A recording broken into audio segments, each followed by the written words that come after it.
Are you ready to learn what red flags keep an eye out for when looking for love? Then we got you covered. I'm Brianna. And I'm Alex. And this is the podcast where we unpack reality TV and call out the bullshit. So that you show up confidently while dating and in relationships. Welcome to Ditch the Script. Oh my God. I love it. Hi. Hey. Speaking of missing How are you? I missed us. I know. It's, this week though we get a double whammy. Double so it's going to be lots of fun. Yeah. Lots of fun. But yeah, it was interesting not watching the episode when it came out live because I wanted to watch it, so it was front of mind for today. Mm-hmm. But I low-key was like, I miss my routine. I miss my Brianna time. I miss Ditch the Script. Yeah, me too. It felt weird. It was weird. It was like, I felt like I wanted to be like getting ready for it, and then it wasn't happening. But also like I was out of my house. I was visiting friends in the Northeast, and like everything just felt like all off. I had no idea what day it was. And then now I'm here and I'm like, it's Monday. We're not supposed to record on Monday, but we're doing it. We're getting into it. And I'm so happy. And here we are. That's right. Here. Yes. So anyway, how are you? What's up going on in your life and things? Things that are going on in my life.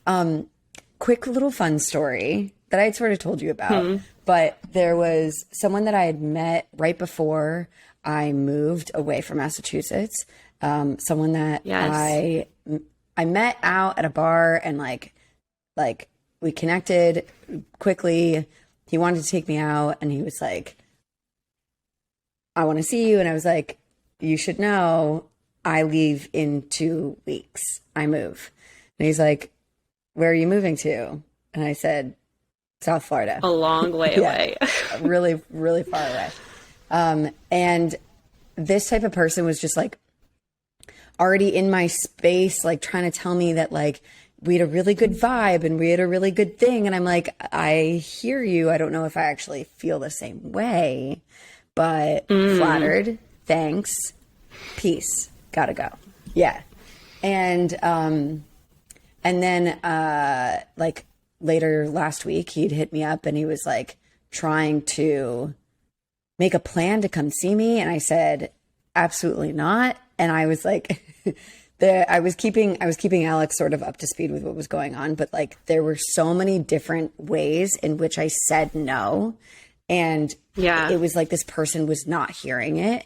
And again, it kept getting combated with this, like, but we have such a good thing and you're so worth it and you're so this and you're so that. And I was like, it's not that I don't agree. I am. Yeah. It's not that I don't agree. Thanks for noticing. That I feel worth it. I know that that's true, but I don't see the point here. Like and to me, like, it didn't feel super genuine. It felt like someone who was really trying to like, it felt love bomby. And so, it sort of got to a point where I had to get like even more clear than I was, and even more sort of like, I'm going to need you to stop. Otherwise I'm going to block your ass, before he finally like got the hint. Yes. So this brings me to two things, because one, first of all, if you're a guy listening to this, no means no. It doesn't mean try harder. And I think that, I feel that we need to be better about hearing and respecting people's no. And if you want to ask a clarifying question, does that mean no, not now, or no, not ever? Sure, fine. But don't disregard what we're trying to say. And this goes for everyone on both sides. Same with women, with men. We just need to respect each other's no. So that's the first thing I want to say. The second thing I want to say is, like, obviously, like, you being with where you are at life right now, you can recognize that as red flag behavior. And I know when you and I were chatting privately about this, we were going off about it. But I think that a misconception, especially when you're dating and you are really excited to get into a relationship, people would hear what he was, saying to you and take it as like, he must really like me. And we need to be careful because in this scenario, it was way more a lack of respect for what you were trying to communicate than his true investment in you as a person. Yeah. Because if that was the case, he would have said, I really want to come see you. And you said, well, no. And he would be like, okay, I understand that. Are you down to FaceTime? I just want to reconnect and see, what happens. And like, that's a beautiful way of like, if he was genuinely interested in just getting to know you to see if this is something you guys want to pursue, even long distance, sure. But clearly that wasn't his true motivation because he's trying to like get on a plane and come see you. And he was trying to come stay at my house and have me devote an entire weekend to hang out with him, a person who had already said, no thanks. I told him, I was like, listen, if you come out here, and you're doing your thing with your friends or whatever, and you're in the area, like I will maybe make an effort to come through. Maybe. Yeah. But, yes. And I had to say I'm not, it doesn't seem appropriate for me to like post you up for the weekend, even just as friends, because honestly, dude, we're not friends. We don't know each other. Yes. Thank you. And so, when it comes to love bombing, I feel like, media does this for sure. We've been brainwashed to think that when someone pushes our boundaries with a messaging or verbiage of, but I really like you and I think you're worth it and you're so beautiful and you're so sexy and like blah, blah, blah. We lose sight of the underlying message. And so we really need to pay attention. And the reason that I'm bringing up the you're so sexy example is because I have a client this morning who sent me 10 screenshots from a Bumble conversation that she's having with this guy. And because I'm not emotionally attached to the outcome, this guy's super handsome. It checks a lot of her boxes according to his profile. But the messages he is sending her are like giant red flag, love bomb, over the top, hasn't even met her in real life yet and is just like laying it on thick. And I'm like, girl, unmatch, move on. Because if he's already like this before he's even met you, what is it going to turn into moving forward? And she's trying to do a good job of like asking clarifying questions for what he is looking for. But it is in between all of these sentences of like, again, heavy compliments, heavy expectations for what they want. It's just gnarly. So if we have not met yet, especially on a dating app, if we have not met yet, it's one thing to send a message of like, I love your smile. You are cute as a button. One compliment. Yeah. Beautiful. Yeah, exactly. But if we have not met yet and you continue to tell me, or honestly, you're trying to convince me that you are so attracted to me and you think that I am so special, my dude, I could listen, I could be amazing at setting up this profile and I can still tell you that it's not going to have that effect. So it's really important that we be aware in the ways that others are doing that to us, and just sort of like, if you had to ask your friend or your relationship coach, like, what do you think about this? Put yourself into the perspective of someone else who's not you, that's not receiving these like overwhelming compliments, to be able to be like, is this weird considering I don't actually know this person? The answer is yes. She just reached out looking for clarification because she was like, I like this guy. He's super cute. He checks a lot of my boxes, but I'm just interested to know what you think of this conversation. So she was curious enough to ask. Yeah. And my counsel to anyone listening to this is, if you're that curious, that means something. Pay attention to it. Yeah.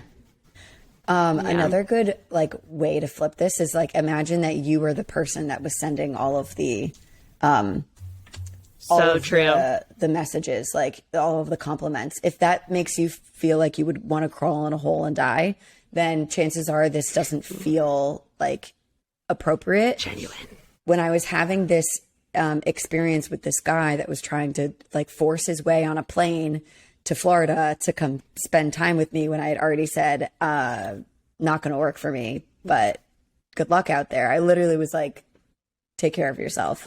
have a really nice life. Stay in Boston. And there were, yeah, literally, there were, all I kept thinking about was, I would never do this. If I had to imagine I was texting someone and I liked them, let's say I did genuinely really like them.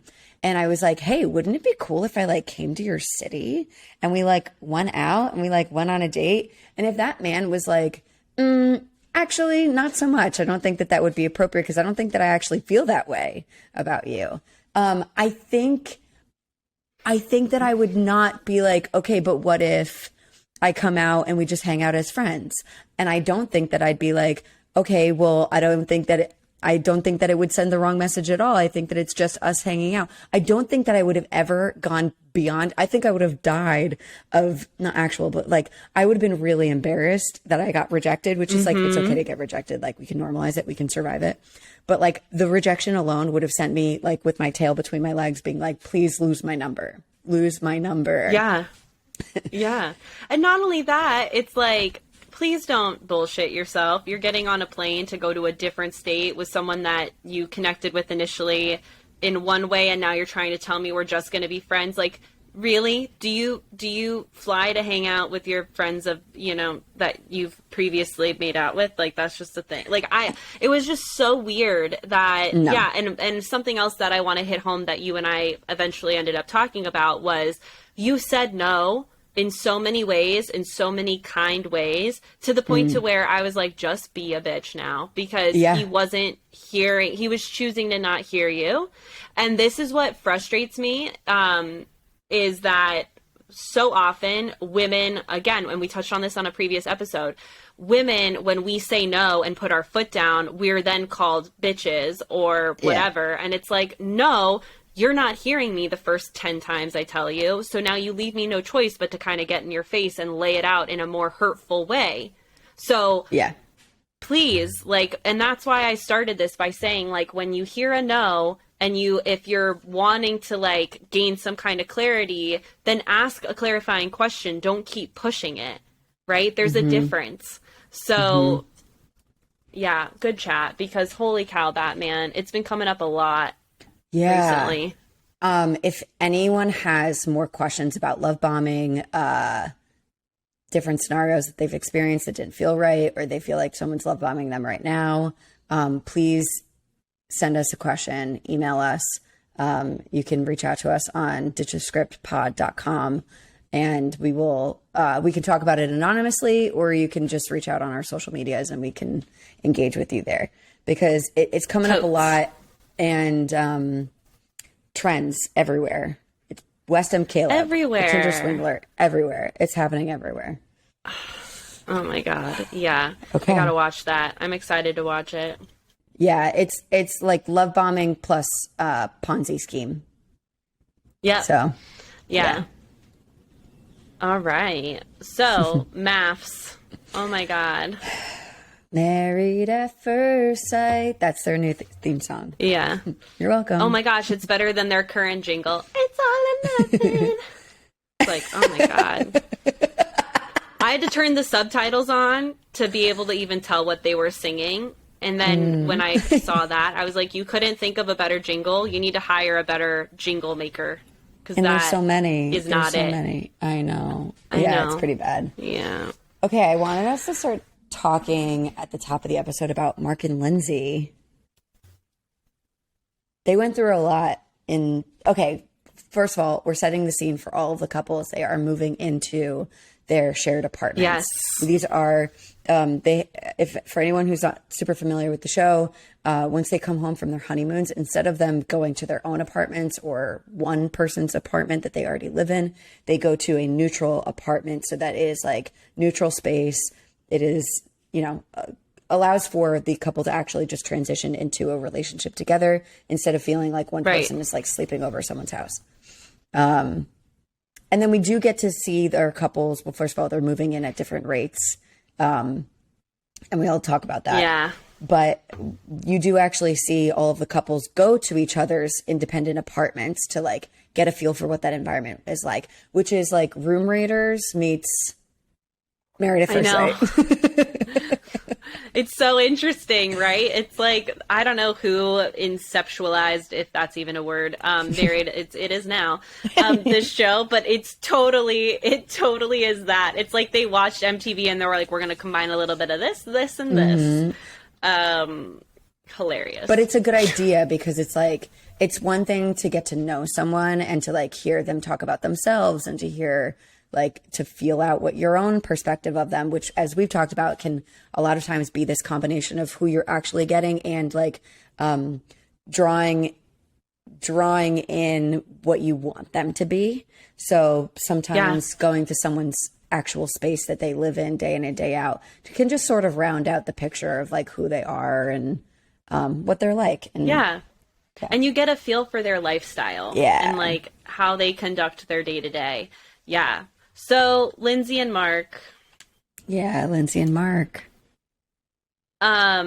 This couple, this couple's kind of interesting. So when they go to visit Mark's apartment, clearly we know they've been dealing with the bed bug thing and all of that. And Lindsay, as we've been saying, like a broken record this entire time, she's very masculine in her energy. She's very direct. She's very linear. When she has a task at hand, she wants to get it done and move on.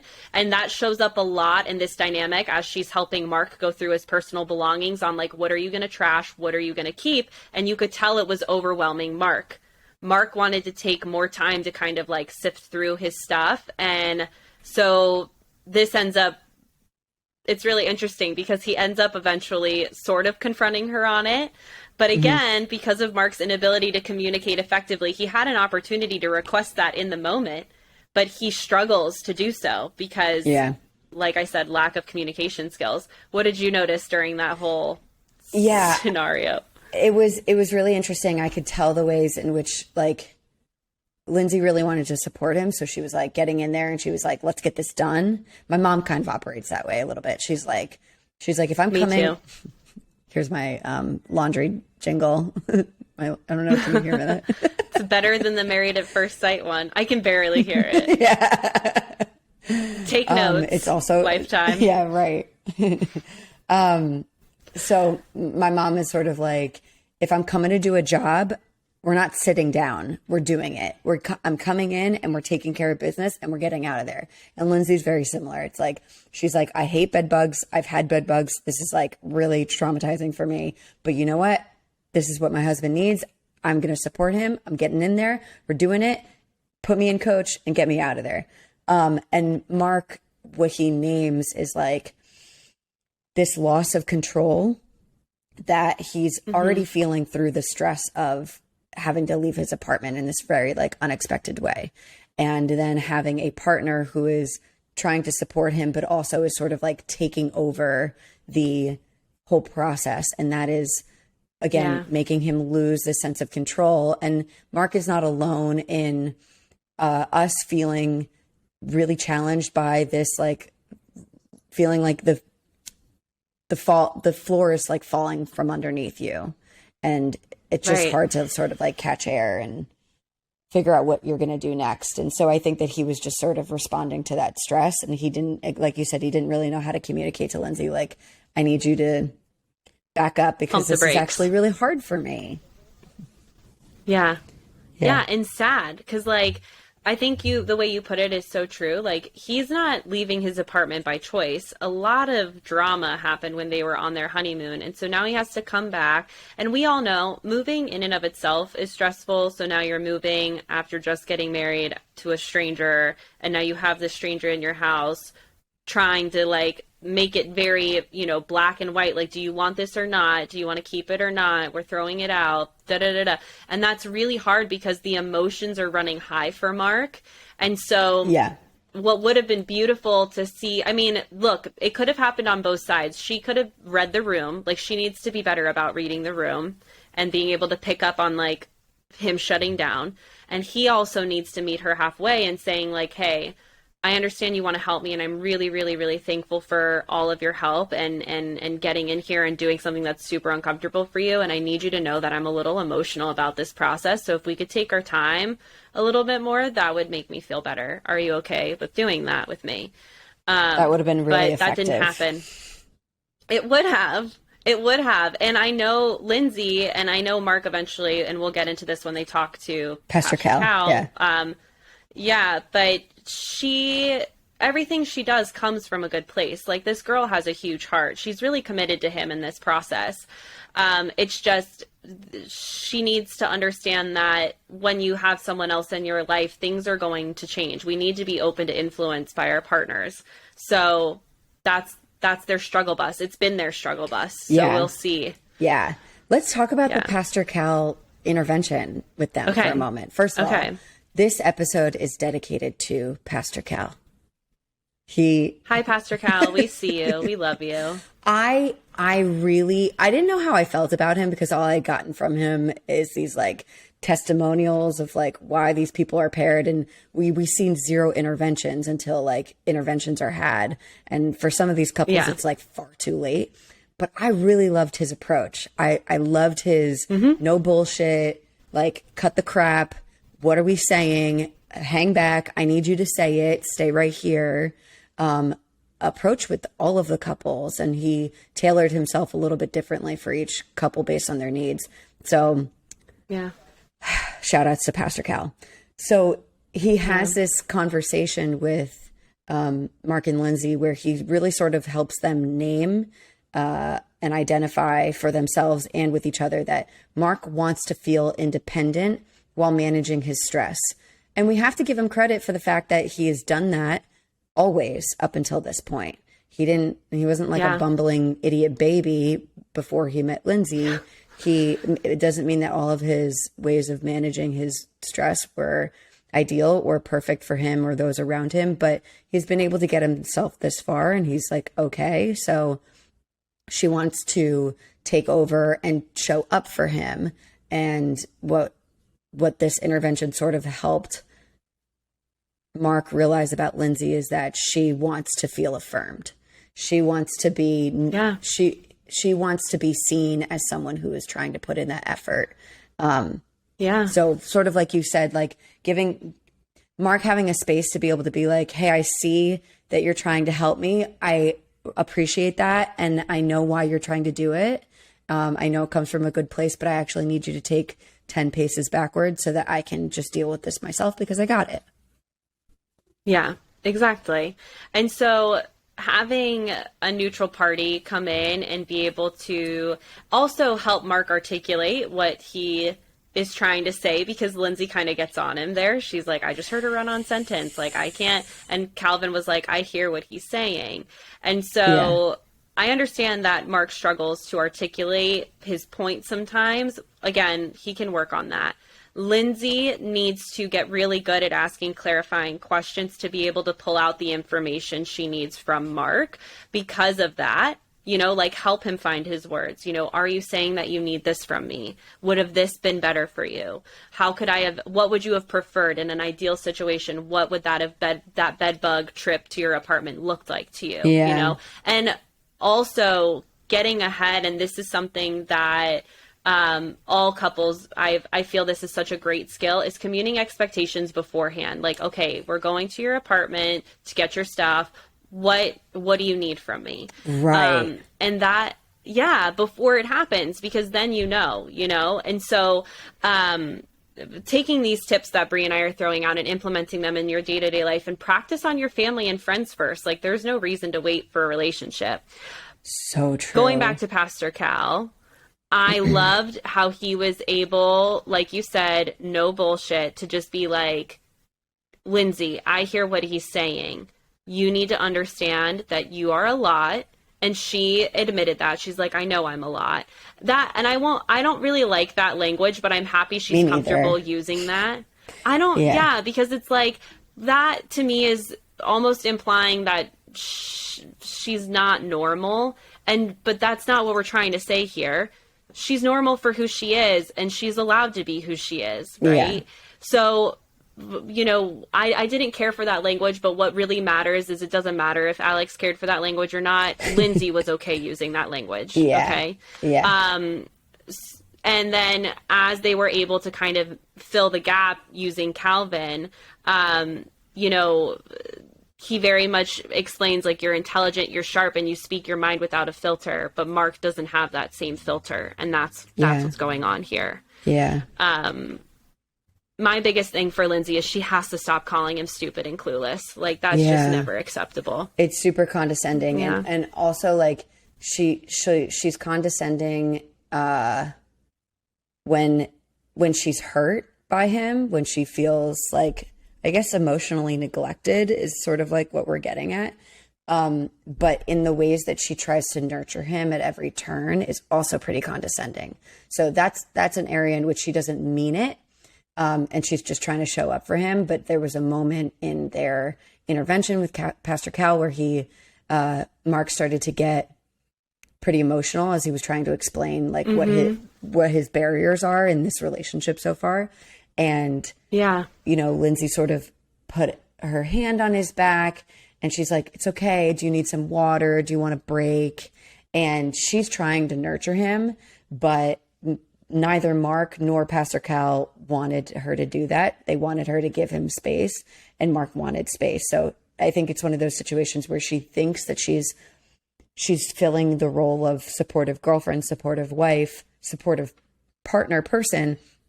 And Mark's like, actually, I'm an adult. I don't need a break. I don't need a water. I'm just emotional, and I'm trying to get there. Yeah. And so, really, and we've been saying this from the beginning, he needs his autonomy. He needs to feel like a man. And she just needs to pull back a little bit. And the way she's going to feel safe pulling back is getting the reassurance from Mark that he's still committed to seeing this through and seeing where it goes. And that, again, this is such a perfect illustration of when both parties' needs aren't being met, or even with one party's needs not being met, it will trigger this weird loop that we've been watching with them, where they're good one day and then he has to pull back to maintain his sense of self, but then she takes that as, oh, you're checked out, so she globs on more. And it's like, which makes him want to push away more. So again, we need to find balance. And so she needs to understand that him pulling away is just him maintaining who Mark is, not personal. And Mark needs to understand that in order to make Lindsay feel secure in this relationship, he needs to say, hey, I see you. This is what I'm doing today. Thanks so much for everything you've done for me. I just need time to do my own thing, or whatever. I'm going to come back later, see you for dinner. Like, damn, dude. Whatever. You hit the nail on the head. It's that explains that cycle that they get into. They're good. He pulls He's gnarly. back. And he's just pulling back to, like, be reserved. That's why he's like, I don't feel like I'm giving you two sides of myself. And she's like, I'm getting it and I'm noticing it. There was something else that I noticed about this is that Lindsay was having a really hard time hearing Mark actually explain what was going on. She kept being like, is it that? Or because I feel that you're uncomfortable, like you feel this way. And he's like, it's not that. It's not that at all. And she just kept being like, are you sure? Because I really feel that it's this. And it's like, girl, listen, put your listening ears on. Take him at what he's saying. And the reason for that is she's emotionally attached to the outcome. This is something that I'm still working on perfecting in my relationship, as I was just talking to Brie about, where when we are really invested in a person, in a relationship, we will make assumptions and feel the need to over-explain or defend ourselves or insert our narrative, which is what Lindsay tends to do, is she inserts her narrative into what she is seeing in Mark. And that is so emasculating for him. It makes it so much worse. So when it comes to establishing trust within relationships, this is part of it. You need to trust your partner that they mean what they're saying. You have to. Because if you try and insert your own stuff, it's just, again, it's emasculating. It pulls away from the relationship and it leaves someone not trusting their ability to communicate with you.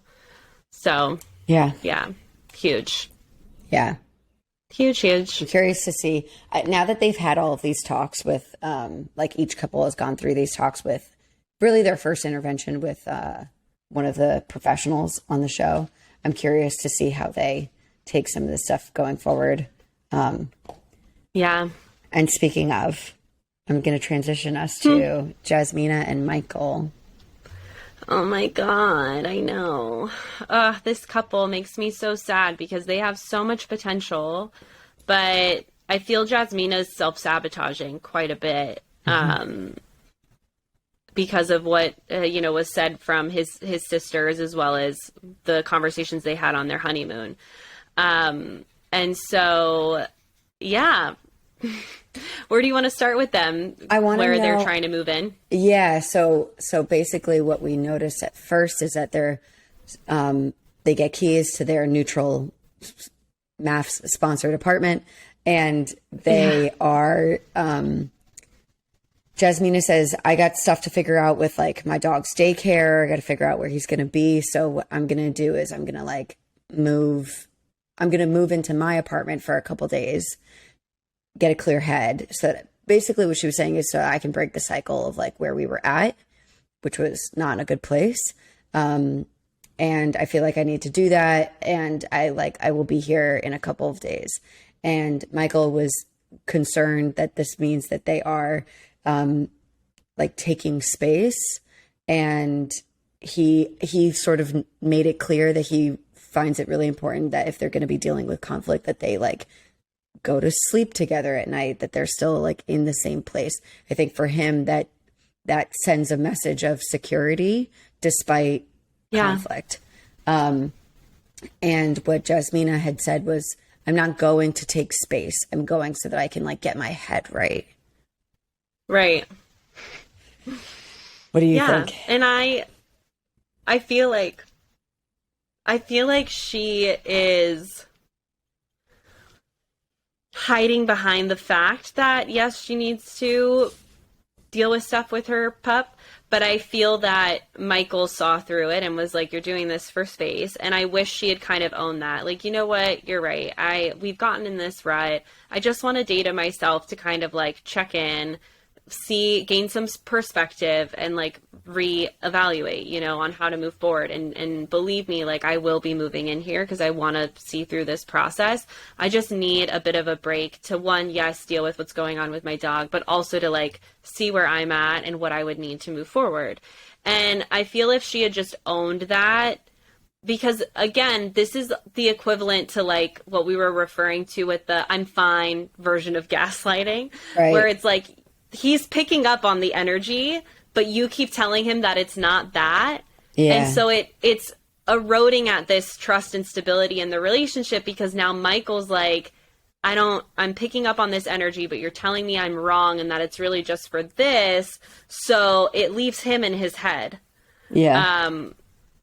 Yeah. And then, she takes off. She says, keep the house clean.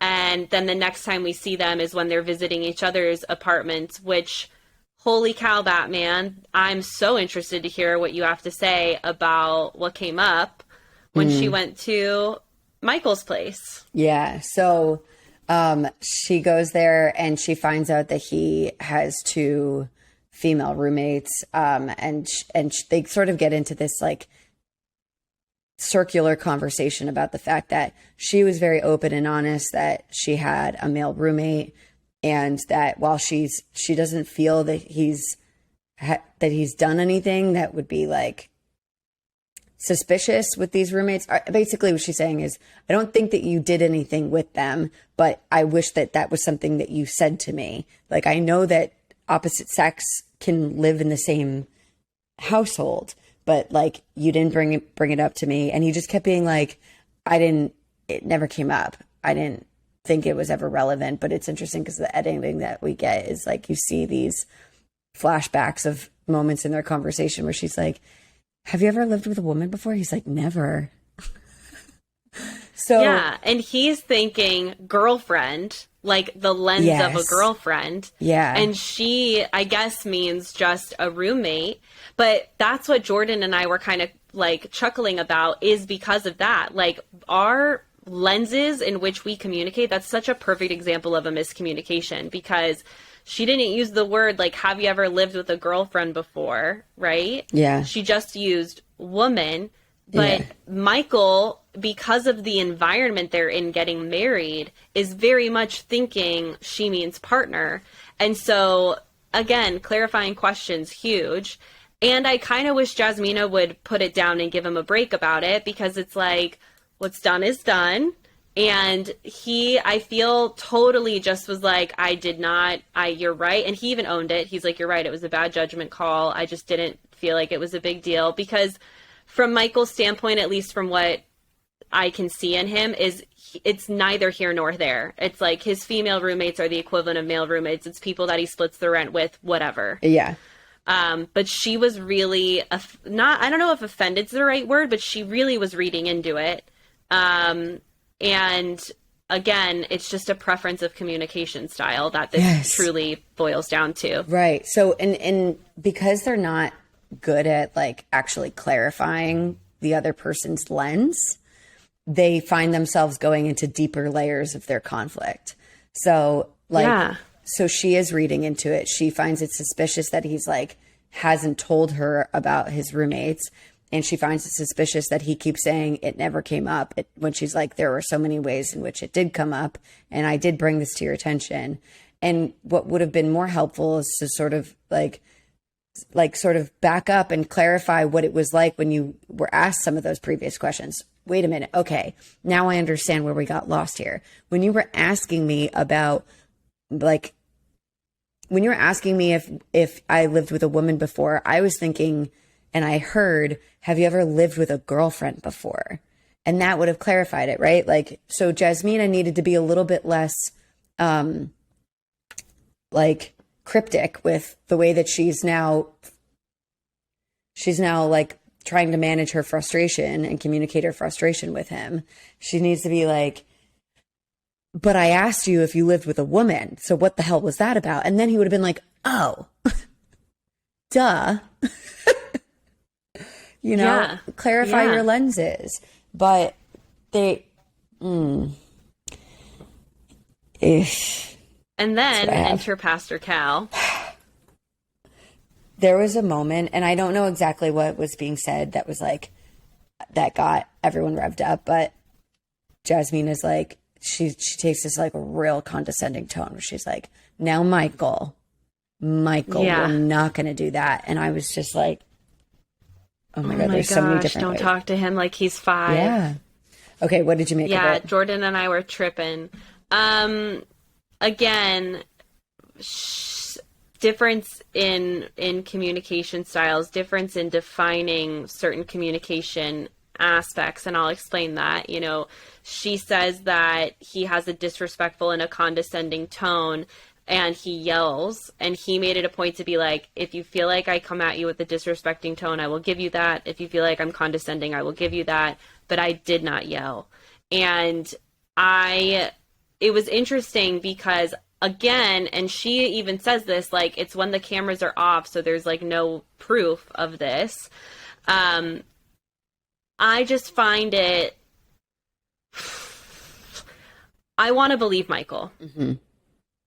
I want to believe Michael because of what we've seen with him so far. Like, every time she's gotten upset with him, he's maintained a very calm demeanor.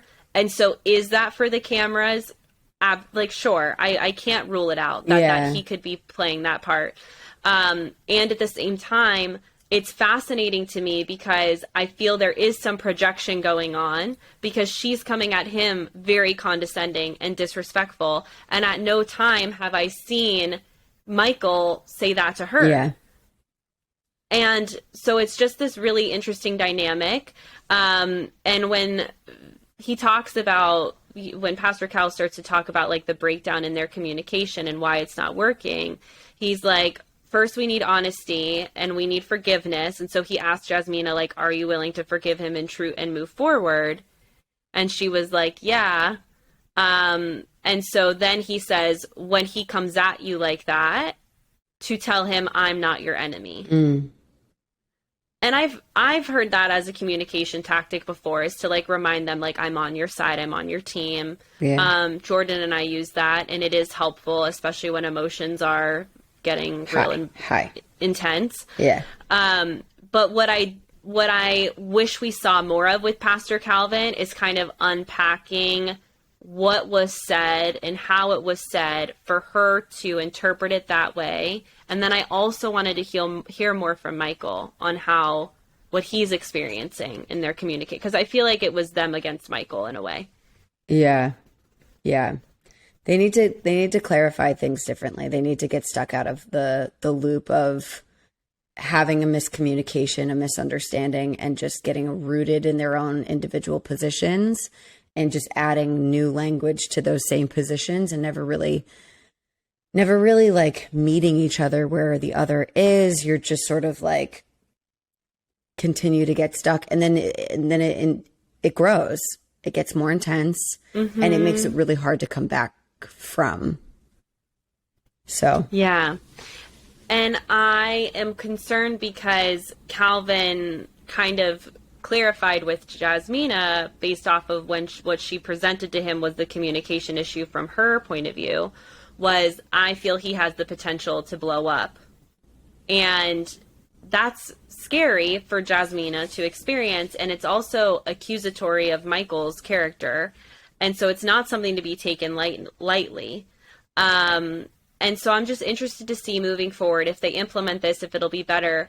I am nervous that at this point, Jasmina has kind of a barrier that's not allowing her to move through this conflict with him. She's kind of like made her decision, like, this is how I've perceived you, and now I'm looking for reasons to not participate. Yeah. And that's why I feel she's self-sabotaging. Yeah.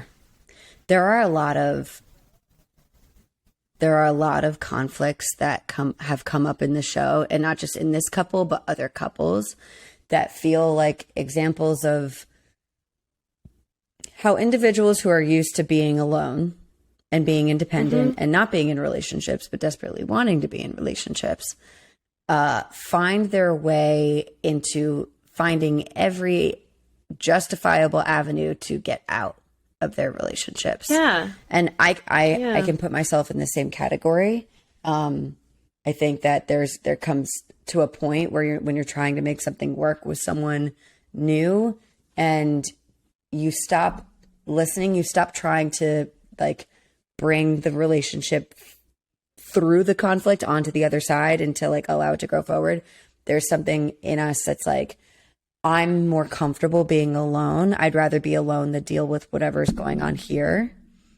And of course, sometimes that's entirely appropriate, but we do find ourselves walking out of the potential of a relationship with someone who is maybe not a perfect match for you just yet, but like the two of you could get there with each other. But when we are not entering these experiences with any effort or willingness to change some of our patterns, like how we receive conflict like this, we will continue to find the same outcome, which is being alone. Yep. And if that's what you want, do you, baby boo.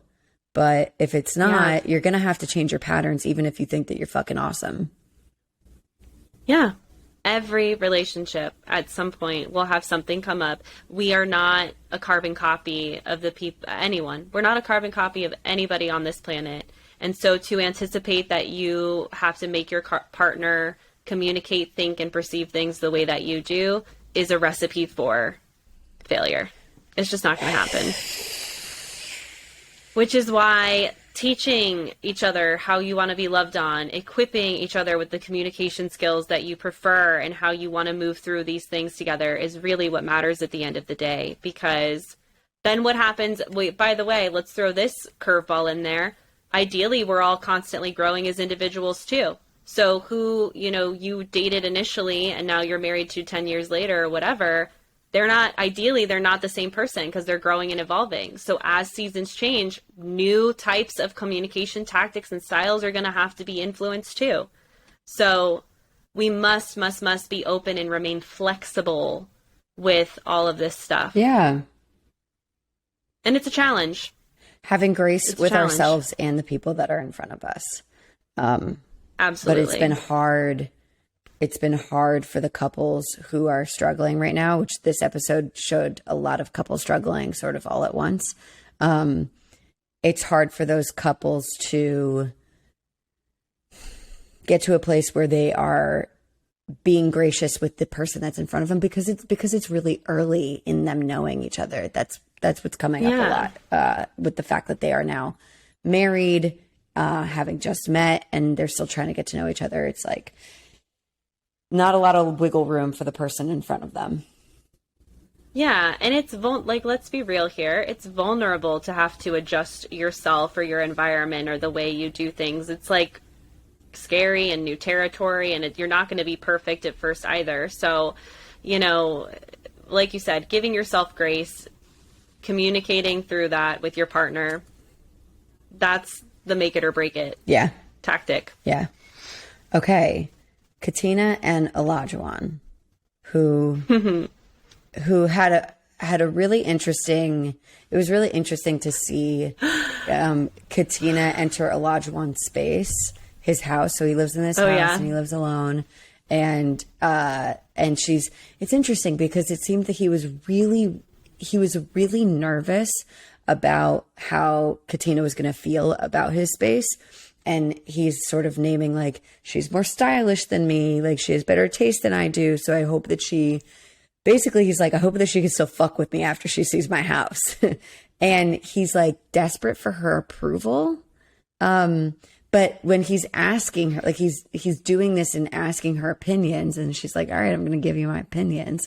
Like, this color sucks and these curtains are gross. And I don't want to look at that every day. And then he's like hurt and disappointed, even though she probably wasn't going to say any of that. But he's like, what do you think? What do you think about my rate it? Yeah, he's literally like, rate my house. And she's like, overall A, decor 4.5, 5. And he's like, fuck. Yeah. Again, taking it personally. And I love, like, she says this in her confessional, I don't know how he expects me to progress in this relationship or be here if I can't put my touch on it, right? My touch on the space. Right. And this is something that a lot of couples go through. And again, we need to be open for influence. It cannot be my way or the highway. And I agree with all of Katina's wanting to change. I would have done the same thing. I would have been like, these cabinets are getting painted. We're going to change the granite. I will say that she guesstimated that the kitchen reno would be 50 grand. I'm like, you could do it for way less than that. Cause he immediately was like, no way, I'm not going to spend that much money. But I think she was just throwing a number out there, probably because she doesn't know. Yeah. She's done it before. But you can do something with that kitchen and make it like way better than what it looks like now, for less than that. But I hope that he's open to that, because that's my thing with Elijahuan is he's been very my way or the highway. And you saw it when they entered their new space. He was like, oh, look, you got no excuses. This kitchen's fully equipped with pots and pans. And like, and she's like, I'm going to put my best effort forward. But then when Pastor Cal enters the picture, it's a different conversation. So I love how he called him out on this. I love it because he basically called him a misogynist while being like, listen, dude, I know that people are going to watch this and call my dude, Elijahuan, like, holding up the patriarchy in this toxic masculinity type of way. He's like, you don't want that. And then Elijahuan's like, no, of course I don't want that. No, I don't mean that. And that's Pastor Cal's way of being like, yo, when you say shit like this, you come off really crazy, dude. Like, not actually crazy, but like, you're coming off in a way that like people are going to take issue with. And more importantly, your wife is going to feel some type of way about you trying to put her in a role that is so not fucking relevant anymore. So like, take care of this. Yep. Yeah. So he also called out Elijahuan saying, like, you didn't tell me this was a deal breaker that your wifey knows how to cook. And now that's the message you're giving her. And so, yeah, he goes on to say, like you said, 50, 60 years ago, like, fine, you could walk around with that kind of attitude about, a woman's role in the household, but now, like, that's not going to fly and it's not okay. Yeah. And Katina did a really good job of saying, like, look, I don't want to be disrespected. I'm happy to, like, again, be open to influence. If she's not using that language, but that's what she's saying when she's like, I want to do my best to, like, learn how to cook and do this for him. But Pastor Cal was like, you need to meet her halfway. And then which I'm like, great, let's see if Elijahuan holds up. I'm a little nervous because of the previews we've seen of future episodes with some of the language he uses when he communicates with her, calling him, like, saying, you are my wife. Like, that to me just really is like nails on the chalkboard for me. But I hope that that's just the marketing tactic of the show. And I hope that Elijahuan can, like he said, be in this with her, instead of demanding this of her. I love that Katina also was like, no, I feel valued by him, which was great because he says he makes it a point to do that.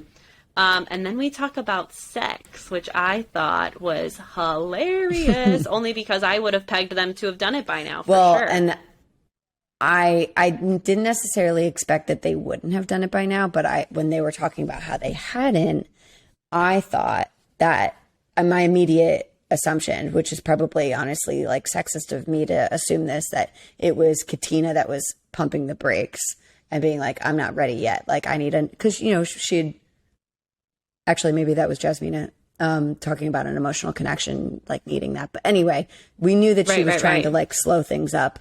And it seems as though what we learn is that Elijahuan has been putting this off because he's leaving room for this doubt of what if this doesn't work? And we didn't get to hear so much of his perspective of why he felt like sex would become problematic if things didn't eventually work out. Maybe, like, in my head, I'm like, is he trying to be a good guy by not doing too much and then being like, yeah, I'm out? There's more to learn there, and I don't know what it is, and I agree. Wish that I did. But it was interesting that we sort of get this exposure to Elijahuan's, like, anxiety around this, which is if this doesn't work out, and Pastor Cal sort of calls him out to say, if you continue to leave room for doubt to say, this might not work out, like, you're likely going to find yourself in there. And I think that's something that we do a lot. Yeah. This is so pertinent as well because this came up a lot even this week with pseudo. I just spent the week with pseudo parents, and we were talking about pseudo mom's sister. Same thing. Like, she is so anxious about, like, hyper vigilant for red flags, and I agree with what Pastor Cal had to say. Is like, look, relationships are scary. We don't know. There is no guarantee that whoever you date or whoever you marry, that it's going to work out. It just isn't. So how do we make peace with that? Yeah. And the answer is by remaining present, by putting your best foot forward, and by doing exactly what Pastor Calvin said, acting as if your end result is already happening. Meaning, if you want this relationship to work, this marriage to work, you need to act like you're committed to this marriage through and through on all facets of the relationship. Because as he said, if you operate even with one foot, one toe, partially, like, out the door, and you're like, well, what if this doesn't work? It's going to influence the way you show up, the way you act, the behaviors, the choices, the way you communicate in that relationship far more than you realize, which thus brings it to fruition and becomes a self-fulfilling prophecy. Yeah. And I think that having a very honest conversation for the two of them, being like, I want this to work. I'm scared at the same time, but I want this to work. Having that where you're just open and vulnerable about what your fears are, what you're nervous about with each other, allows for you to be empathetic and say, yeah, I'm scared too. You're not alone in that, but I'm in this with you, and I'm committed to, like, doing my best on my part on what I can control to make sure that, we show up and give it its best shot. Yeah. Yeah. Yeah. That conversation needs to happen. Yeah. I appreciated that coming to light, because as an audience member, we had no idea that was what was going on in his head. Again, because all you're getting this, like, I'm all in type of language, which he also gets called out on, sort of like talking the talk, but not walking the walk, as they say. Right. And because we were sort of fooled in hearing like Elijahuan being like, this is it, you're it, I'm your husband, you're my wife, like, this is how life's going to be. Can you see yourself in my house? And But what we don't get to hear is that he's like, yeah, I'm not actually sure this is going to work. So. Yeah. And that subliminal energy Katina picks up on, and Calvin called it, when we operate that way, it makes her feel like you may not be fully sexually attracted to her. And so that was something where he was like, oh, shoot, good point. And I do want to give Elijahuan the benefit of the doubt here, because, he's not anti-sex. Like, let's be clear. This guy was loose. Like, he did his thing. Mm-hmm. He went out and, like, what's the saying? Sowed his wild oats or whatever. Oh, like, my he God. did his thing. I've never heard of that before. What is it? Oh. Sowed your wild oats. Yeah, isn't that a saying? Maybe I'm making that up. No. I don't think you're making it up. I've never heard it before, so I wanted to understand it better. But it's some prairie on. He went out and it's some house in the prairie shit. He went out and did his thing. Yeah, it is. Oh, shit. No, it's so cute. But my point is that you're most likely right. He is wanting to approach this relationship differently than he's approached anything else. And for him, that means keeping it in his pants. Right. And so I respect that, Me too. I respect that intentionality. If that's what it is. That's what if that's what it is. Yeah. It's hard. I feel that he also needs to communicate that. Yeah. Because then it becomes up to Katina to be like, I hear you, but I still want you, so let's do it. Yeah.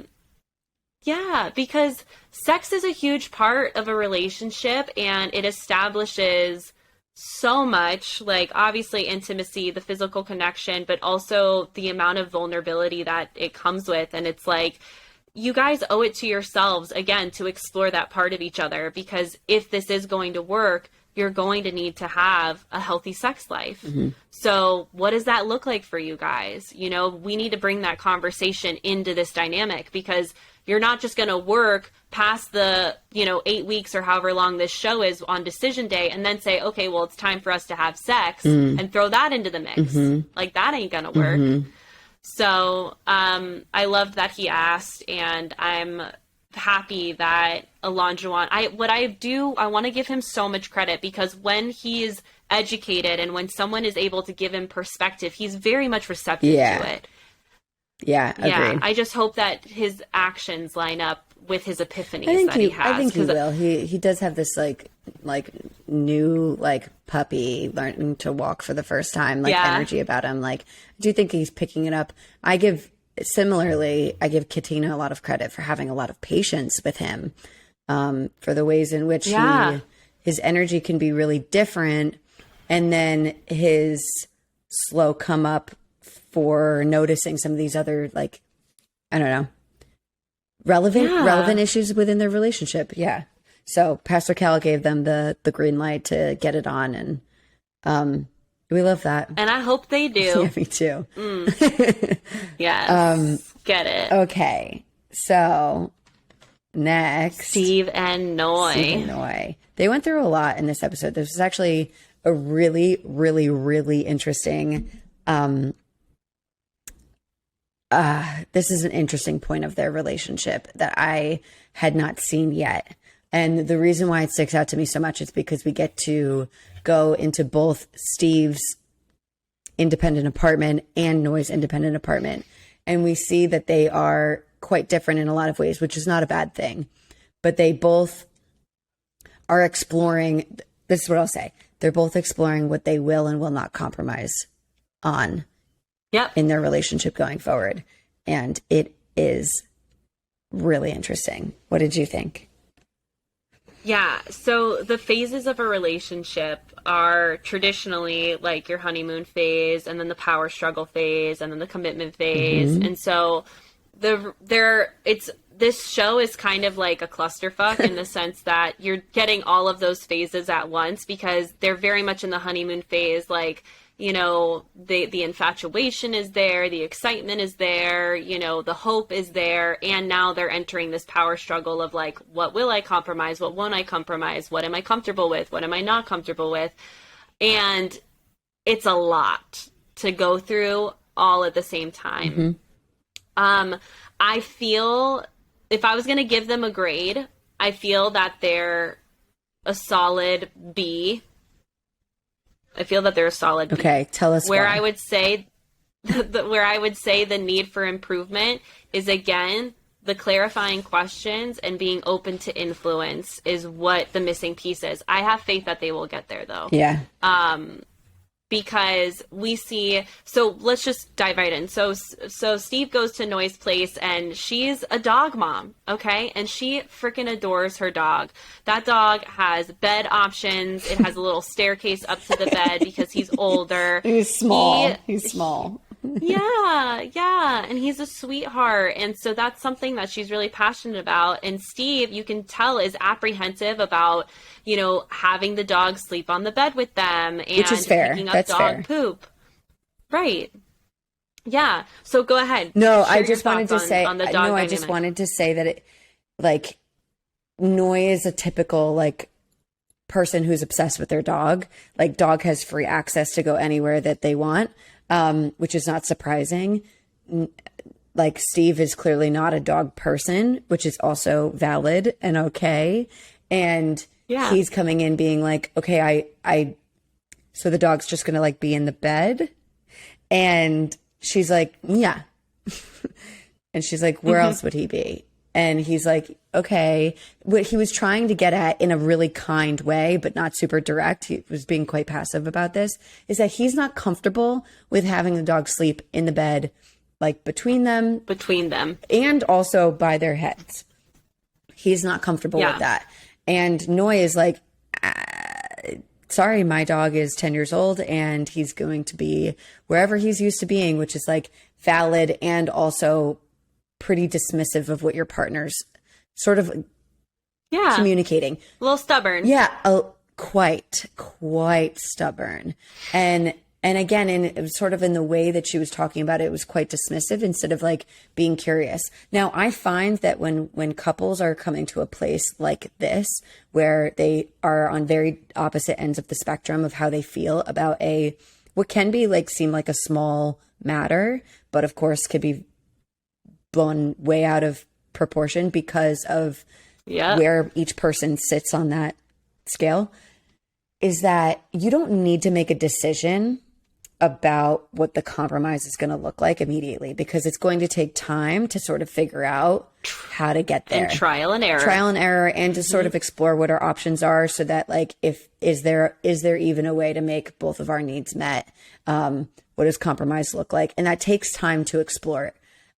So totally. I want couples or people who are in relationships to sort of understand about this, is that what would best help you in this moment is to like approach this with curiosity. So for example, when Steve is like, okay, so he's just gonna be on the bed, and Noi could have been like, yeah, that is how it's always been. It's definitely how he's most comfortable, but I can tell that this is something that feels a little challenging to you. Like, tell me why. I'm sensing something and I want to hear more about why. She doesn't have to say, great, we're taking the dog off the bed, I am conceding to what you need because I like you. She gets to say, this is where my dog is going to be, but also I'm curious to hear where you're coming from because this is new for me. I didn't expect this.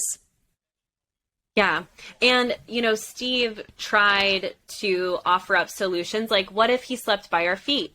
What if he slept on your side by your head, And I thought those were all beautiful compromising options, and she was like, no, he's going to sleep right here between us. And I can't tell, this is where I have to chalk it up to editing, because I can't tell if she's trying to be funny by being like, nope, he's going to be right here. Like, just like picking on him, like teasing him. Because that's the thing with these shows, is we only see snippet, and they very much can tweak it in the way that they want to. And then when he goes to her place and sees, like, she's pointing out all of his dog beds, Steve is just asking, like, okay, so which one's coming to our place and what's the expectation here?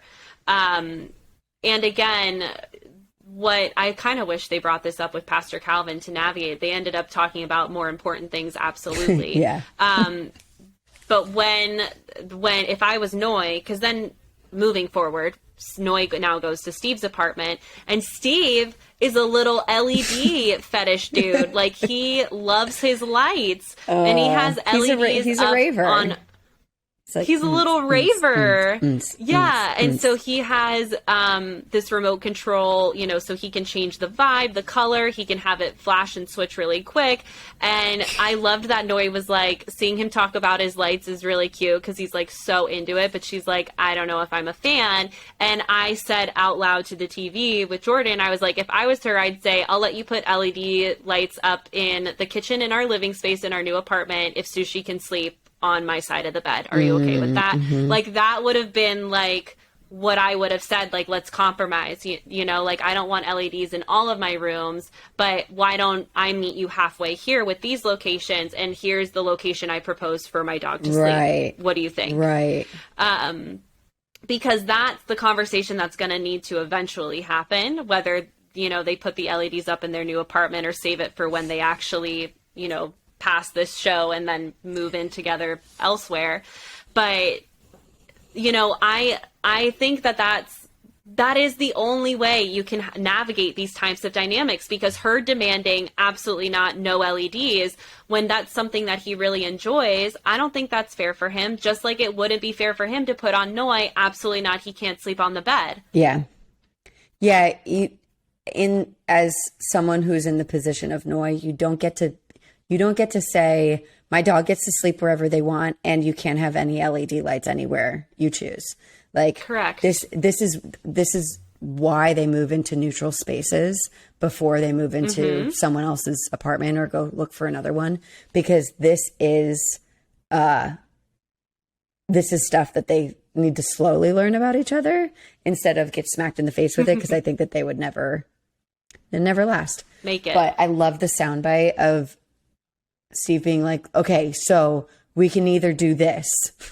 We can either take all of the LED lights that I have and put them in the rooms that we could put them in, or we could get more and put them in everywhere.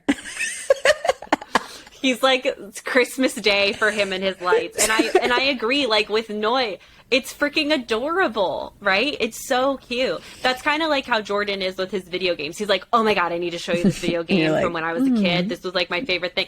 Well, I grew up playing video games, so there's actually quite a few games that we bond on, but like, there's also games that I never played, I wasn't exposed to growing up, and I'm happy to see it through his eyes, because I know how sentimental that is for him, and I can appreciate that about him. And there are times where he's like, I want you to play this game, I want you to experience it. And so something I've had to navigate is, there are certain games I'm open to playing, but there are certain games that I'm like, I don't have an interest in pursuing that, and that's okay. Like, I'm allowed to draw the line, and he respects me for that. And I'm open to hearing about this experience he has. And so this, like I said before, this is what needs to happen with them, is they both need to bring their offers to the table. It's negotiating, just like a business deal, like partnerships. It's not a sexy way to view them, but I say this a lot. It's the equivalent to establishing a business with someone. How are they going to handle stress? How are they going to handle money? How are they going to handle communicating and all of that? And so in this version, it's a business deal around LEDs and dogs. So it's like, what can you do to meet each other halfway so that because also, hello, it's a part of their identity. Yeah. She identifies as a dog mom. He identifies as someone who enjoys that kind of environment, that light up, vibe in the evening. Yeah. Awesome. Heard it. Great. How do you make it work for both of you? Yeah. Yeah, exactly. I want to touch just briefly on what they did actually end up talking to Pastor Cal, because I find it to be a really, huge. Yeah, it's huge. Okay. So just for context, what we learned earlier in Steve and Noy's like dynamic before they, right after they got married, is that we know that Steve doesn't have a job right now. We know that he's sort of waiting to make that decision. He wants his freedom. That's his bottom line. Right. And Noy is struggling with the fact that makes her feel a little bit insecure for the stability of their lives together, which is valid. His desire to want freedom and her desire to have stability are both valid. And they've been very, I'd say, generous with each other on where they're both coming from. But they hadn't really explored how important these two things were to each individual.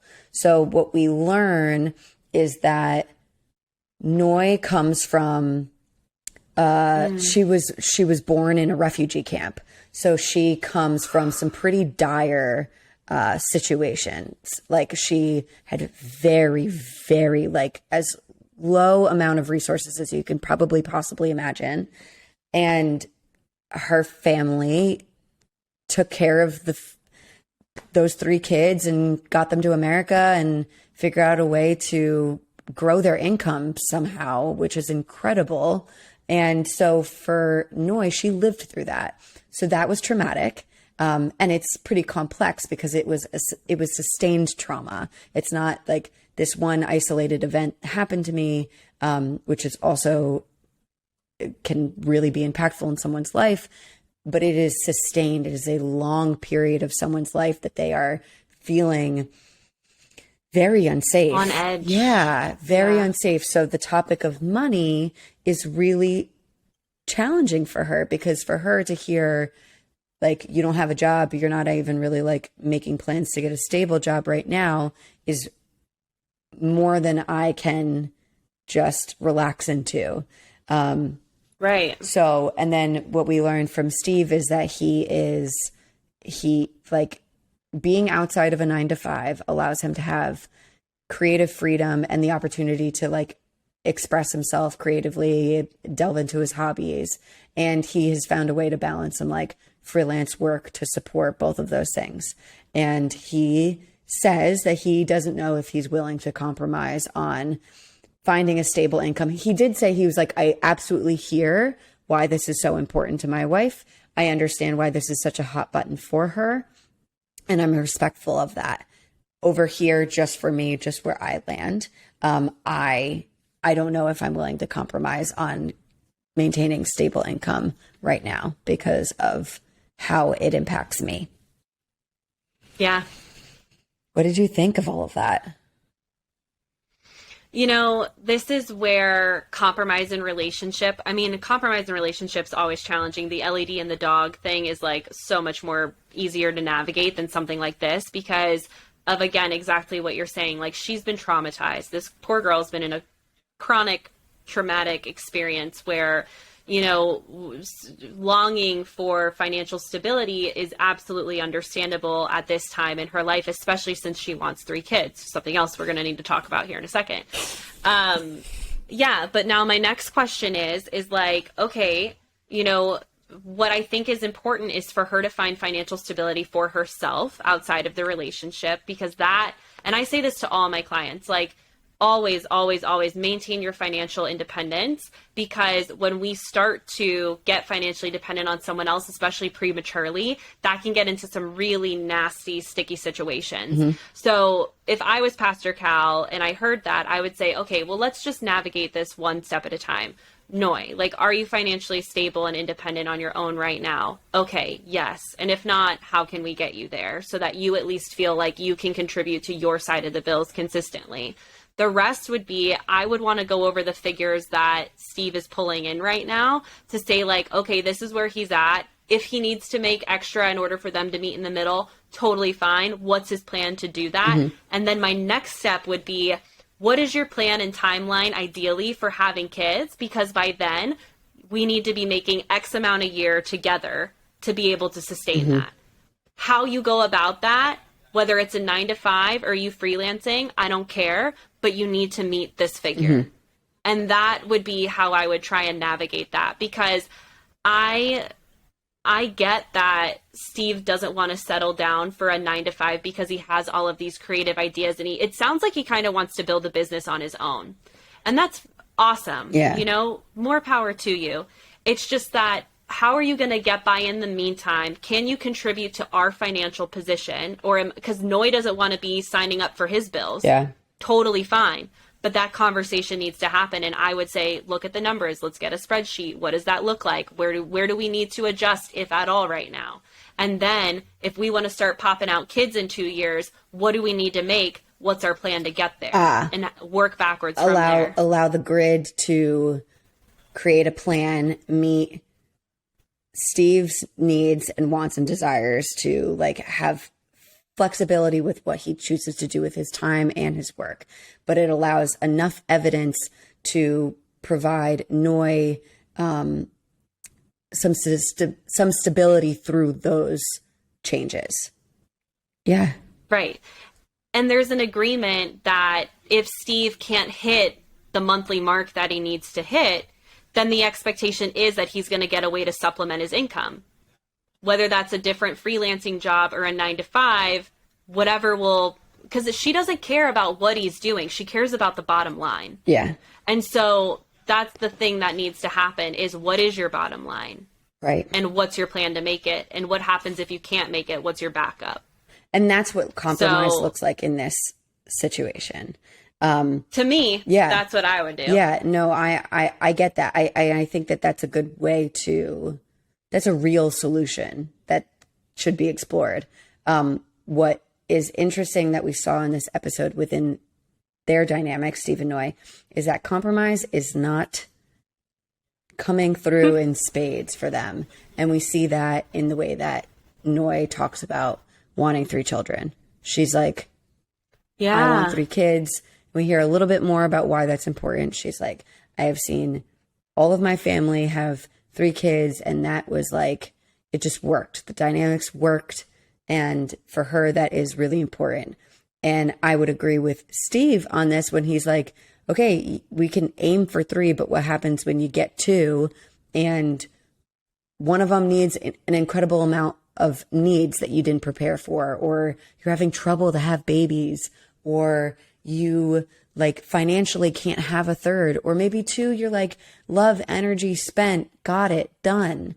And for her, she's like, no. Yeah.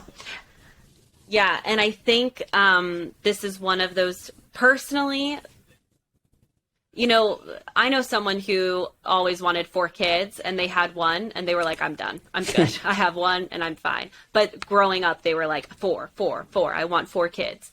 And very much like Noy, like that's not going to change. And then the reality is that changed the second they actually realize what motherhood requires of them. Right.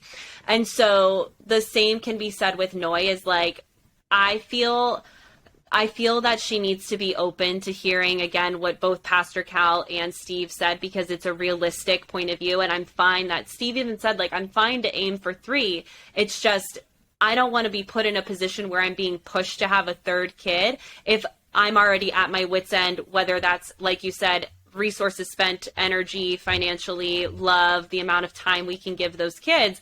Because, and what we know about parenting is kids require a lot. And if you are parenting from a place of inconvenience, you are going to fuck up your kids. It's not worth it. So you have to be intentional with that, because Noy, I know you, girl, who is listening to this podcast, you want to be a good mom. Yeah. So don't have too many kids at the expense of your ability to be a good mom. Yeah. Because what matters at the end of the day? Also, like, you know, what I would love to ask Noy, should she ever come on this podcast, what is it about the dynamic of 3 children that was so special to her in her family, in her family's family? Like, what is that about? I do love to ask people, because I only have one sibling, and I'll be like, what's it like having 4? Do some of you get on and the rest of you don't? Like, what is that like? Do you talk to everyone equally? And now that I've connected with a lot more people through work, I've learned that that's not true. And also these dynamics are different all over the place for lots of different reasons. But like, what is it about the 3? Why is that dynamic so powerful? And also, if we explore that, do we know that that's even guaranteed just because you have 3 children? Probably not. Yeah. So anyway. No. So yeah, I feel that that's going to be her biggest, they both are stubborn. They both kind of want it to be their way, but they need, if this relationship's going to work, they're going to need to like humble themselves and say like, okay, I need to be open to this in other ways. Yeah. So they need to open themselves up to start like listening a little bit more. And I think that Steve's really able to do that, but I don't see him reacting to Noy's stubbornness and lack of ability to compromise, but he can't be the only person that's going to go there, because then what's he going to fluctuate on if he feels that there's no fluctuation on the other side of? Exactly. So the two of them are going to, I think what we saw here is that Noy has a barrier when it comes to like communicating. And maybe that's something that was passed down to her from her family, but she's going to have to learn how to be a little bit more open and explain a little bit more about why she feels the way that she feels. Otherwise it's just looks stubborn. And it's not fair to just call it stubborn. Yeah. There's reasons behind it. No. Yeah, I agree. Okay. Our big Alyssa and Chris. These two, listen, spoiler alert, they break up. Fucking finally. They break up. And you know what? I'm actually really happy with how this went. Although I'm happy and I'm unhappy. I'm happy that I get it. So what happens is they only meet for the purpose of Pastor Cal coming to intervene. And but what we sort of find out is that with the time that Alyssa spent alone at home with her people and her environment, with her animals, she was like, I feel ready to just give this a shot, give this a different shot and try this differently. And Chris was like, it's a no for me, dog. Mm-hmm. And he needed to do that for his sanity, because even though, which is opposite of what he was like, if she's even 1% in, I'll be all the way in. I think that space for him made him feel like, what the fuck am I tolerating here? This is so far from what I deserve. Yep. Yeah. He, it was interesting to hear Alyssa, like Pastor Cal talk to Alyssa, because it was such a different version of what we've been seeing. And I'm really glad that Chris kind of called her out on like, you've told me multiple times you feel gypped, that the experts got this wrong, that we're not compatible. And now you're saying that you're open to this. And for Chris, it's like too much damage has been done. And I completely agree. It's like, how are you going to come back to this? Like, are you going to tell your kids, yeah, when your mom and I first got married, she refused to stay in the same room with me? And like, no, like it's so gnarly. Like, it's not a good start. And, you know, it's just the fact that Chris was able to kind of, obviously he let her speak her piece. And Pastor Cal even kind of called her out about, you know, you don't feel comfortable in a bed. And she's like, well, I don't feel comfortable in a bed with anyone. And he's like, okay, but you're married to this person. Yeah. So, yeah. And so it's just like kind of what she's saying isn't backed up by what she's doing. Not surprised. And so then she says, like, you know, I've been trying to look for the positives. So Calvin goes, okay, and what have you found?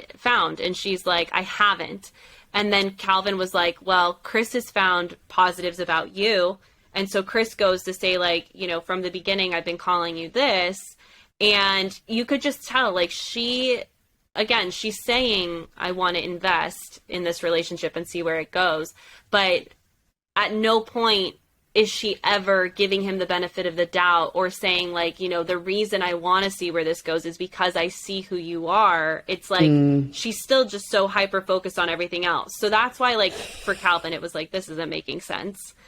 And finally, Chris was like, this is my decision day and I want a divorce. And completely agreed. That's what needed to happen, because I don't feel anything would have changed. I don't feel she was genuine about wanting change. That's my personal opinion. Yeah. Yeah. And, you know, it was the way that it fell out for me was just further confirmation, because he told her, you know, I wish you all the best. And she just said, okay, and walked away. And then she came back in looking for her phone. He handed it to her. She didn't even say thank you. No. And it's like, that to me was just further confirmation. It's like, there was no respect for him. There was no human decency, which is bare minimum.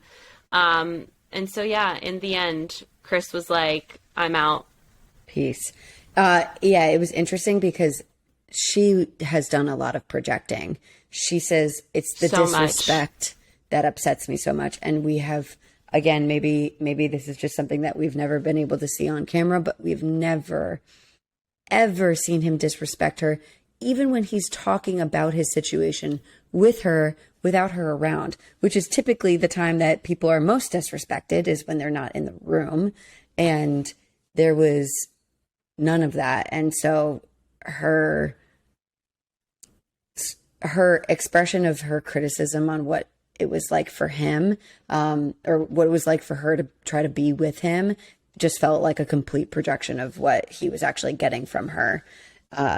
The thing that did frustrate me about this is that she was able, because she was the one that was like dumped, she was able to sort of fall into this victim status again, where she's like, I just can't believe that this is what's happening. It's like, you have not taken any responsibility. I don't know if you will ever take any responsibility for your role in this situation. I do wonder, however, what it will be like for her to like watch any of this stuff back. And yeah, she ain't gonna be happy. Does Maths do a reunion show? I don't know. Oh my God, we're gonna find out.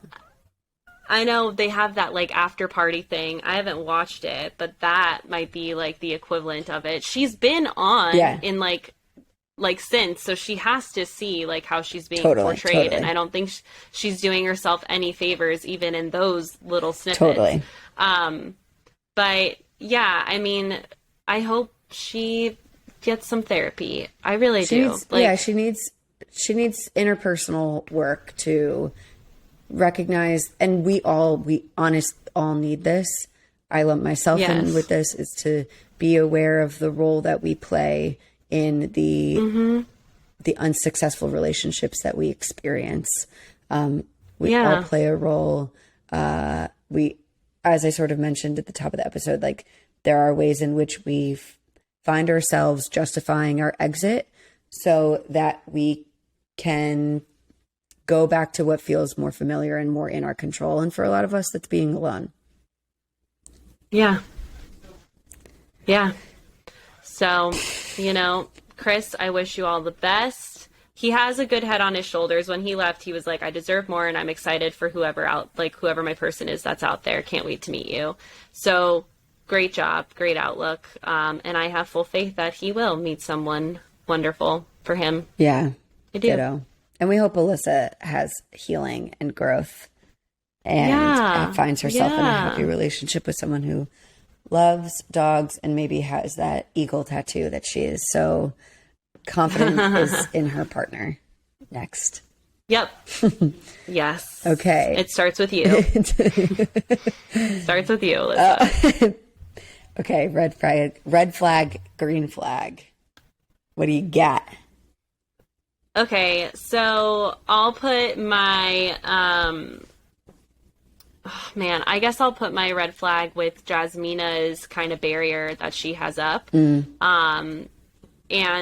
I feel that she isn't hearing Michael out and trying to understand Michael. I feel like she's trying to have him conform to what she would like.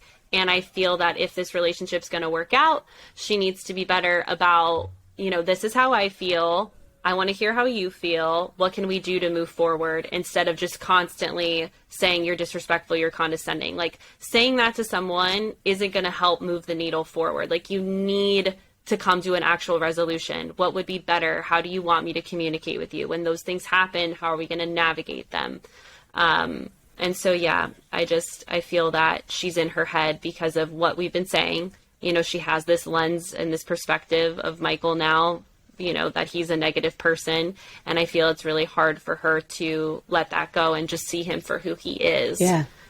Give him space to be himself in this dynamic. And, she's sort of putting herself at risk of trying to find someone who is the perfect absolute match for what she imagined that she needed, instead of giving room for him to surprise her in being what she needs, without her sort of predicting that. Yep. Okay. What about you? My red flag is Lindsay not listening to Mark when he's trying to explain himself. How many times have we even said that, like, when we get an opportunity to actually hear what our partners are saying and why they feel some type of way, which sometimes doesn't happen until we're in the supportive, neutral environment with a therapist or a relationship coach. So when we do have that opportunity, it's really important to just listen. And it's really important to our awareness kings and queens love to believe that we know everything about what's going on from my lens, your lens, and the lens above us. And it suffocates the opportunity for your partner to just share what their experience is like, because you don't know it 110%. So I'd say to all of us who relate to that, shut the fuck up. Listen. Yes. Yeah. Yes. Active listening. It's a skill. It's a skill. Okay. And it's a hard one to come by. It is. Okay. Your green flag. My green flag is Steve's ability to remain present and not emotionally react to noise. I don't know if I know stubbornness is a hard way to call it, but I'm just going to call it that for now. But her inflexible thus far, as far as the dog. That's true. He really hasn't reacted to that. No, because that would he's upset not me. like. Yeah, exactly. And I think a lot of people would be upset by it, because it's like you're trying to, hear them out and reason with them. But because she is a great dog mom and loves your dog, that's not an issue. It's just that when our partner isn't comfortable with the dog sleeping between them or at their pillow, we need to be accepting of that. That's a reasonable offer. And so he didn't get snippy. He didn't get defensive. He didn't get in her face about, why she needs to be more reasonable at any point. He very much was like wanting to hear her out, wanting to understand her, and still advocating for his desires and needs. Yeah. Good job. Good job, Steve. We applaud you. Okay. My green flag is the ever obvious Chris leaving. That's yes. And the reason why I say that is because when we are in exploring a relationship, and even if we feel like we are in the right place, right time of our lives to give someone everything that we believe that they deserve from us in a relationship, and we're ready to really do it, if you are not getting that same energy back, or it is not the type of relationship that makes you feel good, loved, secured, willing to be heard, explore, and navigate those conflicts, in sort of the team approach, as we've mentioned, then permission to eject. Get the fuck out of there. Yeah. Get out. Set yourself free. Yep. There's this influencer. She's a writer based in London. Her name is Florence Given. And she was talking this week about when we break up with someone, we are not only allowing ourselves to exit this pattern, we also allow the other person to exit the toxic pattern that we're in. And so therefore, we give ourselves this opportunity to leave, reset, and hopefully find better patterns with ourselves and other people. Yep. Yeah. And let's be real, like, it doesn't even need to be severely unhealthy for you to leave. Like, compatibility is the thing, you know? Totally. If it's not working, it's not working. It doesn't mean that either of you are the scum of the earth at any point. It's just that sometimes it just doesn't work. Good. And so taking the opportunity to know, and again, be very aware of like what your weaknesses are and improve them, and know what your strengths are and how those you can use those for a relationship. That's a huge step in the right direction as far as establishing healthy relationship patterns moving forward. It really is self-awareness is the first key. Yeah. So, yeah. Well, okay. We did it. We had a lot to say about this episode. We did. Well, there was a lot to cover with the Pastor Calvin dynamic too. So I'm interested to see what happens moving forward. And if you enjoyed listening to our episode today, make sure you like or leave a review, rather. Rate us, review us on Apple Podcasts as well as Spotify, and snap a screenshot, post it to Instagram, and tag us at Ditch the Script Pod, because we'd love to see that you're listening. That's right. We do. Yeah. And we have another... And if you have any questions, what? I was going to say, we have another episode coming out on Friday later this week. Yep. So double the dose of Ditch the Script. Double the dose. And if you have a question that you want us to answer, submit it at ditchthescriptpod.com. We'll answer it anonymously and shoot you an email when your answer is published in the episode. Other than that, love you guys. Love you.